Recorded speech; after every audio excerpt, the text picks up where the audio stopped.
morning, and thank you to the National Cancer Policy Forum, the Computer Science and Telecommunications Board, and the National Academies for hosting and inviting me to be part of this extremely relevant and timely conversation around innovation in electronic health records for oncology care, research, and surveillance, and specifically the role of federal agencies. My name is Twee Sim, and I currently serve as the Assistant Director for Transformative Medicine and Health Innovation in the White House's Office of Science and Technology Policy, or OSTP.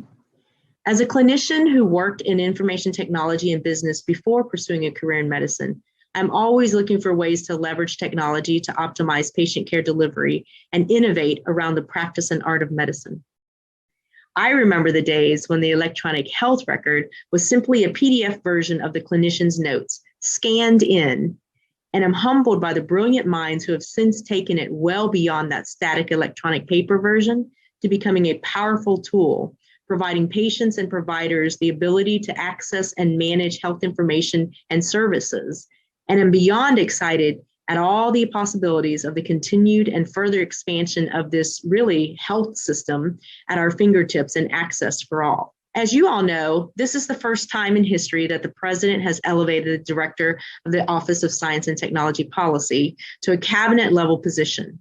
Hence, this is an incredible time and opportunity for innovation in science and technology. Recently, Dr. Alondra Nelson was named as the director for the Office of Science and Technology Policy.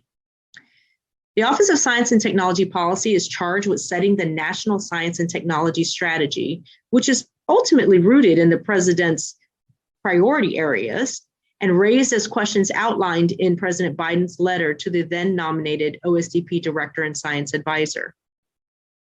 The pandemic.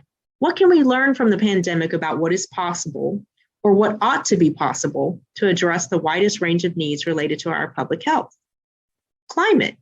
How can we break through in science and technology to create powerful new solutions to address climate changes, propelling market-driven change, jumpstarting economic growth, improving health, and growing jobs, especially in communities that have been left behind? Economy. How can the United States ensure that it is the world leader in the technologies and industries of the future that will be critical to our economic prosperity and national security, especially in competition with China? Equity. How can we guarantee that the fruits of science and technology are fully shared across America and among all Americans? And the workforce. How can we ensure the long-term health of science and technology in our nation? How can we encourage and grow and maintain our workforce? In particular, addressing the first question and focus around the COVID-19 pandemic, which has devastated our world, OSTP stood up a new division of health and life sciences, led by Dr. Carrie Wolynitz. Prior to joining OSTP, she served as acting chief of staff to the director of the National Institutes of Health, as well as the NIH Associate Director for Science Policy and Director for NIH's Office of Science Policy. At the NIH, Dr. Wolynitz led development of significant agency policies and stood up the Novel and Exceptional Technology and Research Advisory Council, or NextTrack. So she's certainly not a stranger to innovation. This new division, of which I am a part, has several focuses, including biopreparedness, which includes pandemic readiness and antimicrobial resistance, health system and health equity, which highlight the great amount of work we have yet to accomplish in closing gaps in our public health and public health infrastructure, also including work in telemedicine and electronic health records, hopefully leveraging those to really shorten the gap or decrease the gap. Innovation, including in the areas of cancer and the proposed high-risk, high-reward agency, ARPA-H, biomanufacturing, agriculture in the area of nutrition, and then life sciences research and its community. How can we possibly increase our doctoral education opportunities so that we can enhance it and be more inclusive, and again, increase the community? There are, of course, many other areas of interest in health and medicine that the Health and Life Sciences Division has equities in and is actively involved with, such as maternal mortality, mental health, social determinants of health, artificial intelligence and machine learning. In that arena, also healthcare biases, biotech innovation, agricultural innovation, health communications, and using that as a platform, for instance, in social media and public health. And certainly, equity cuts across and is integral to addressing all the aforementioned. Now, diving a bit deeper into a few efforts. Released last September, the American Pandemic Preparedness Plan addresses how to transform our capabilities in 5 main capacities: medical defenses, such as vaccines, therapeutics, and diagnostics; situational awareness through early warning systems and real-time monitoring.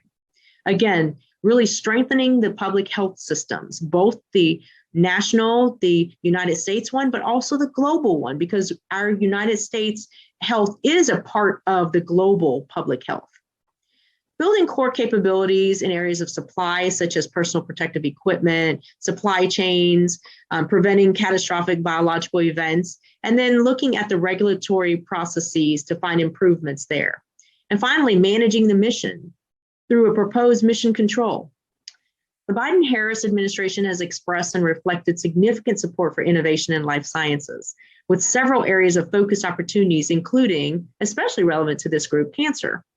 In December 2016, Congress passed the 21st Century Cures Act, authorizing $1.8 billion in funding for the cancer moonshot and providing 7 years of new funding for cancer research in many areas, including studies on cancer disparities, new clinical trial networks to drive drug discovery, and other innovative projects such as examining childhood cancer. On February 2nd of this year, President Biden announced a reignition of that cancer moonshot, highlighting 2 new goals: to reduce the death rate from cancer by at least 50% over the next 25 years, and to improve the experience of people and their families living with and surviving cancer. And by doing these and more, hope to end cancer as we know it today.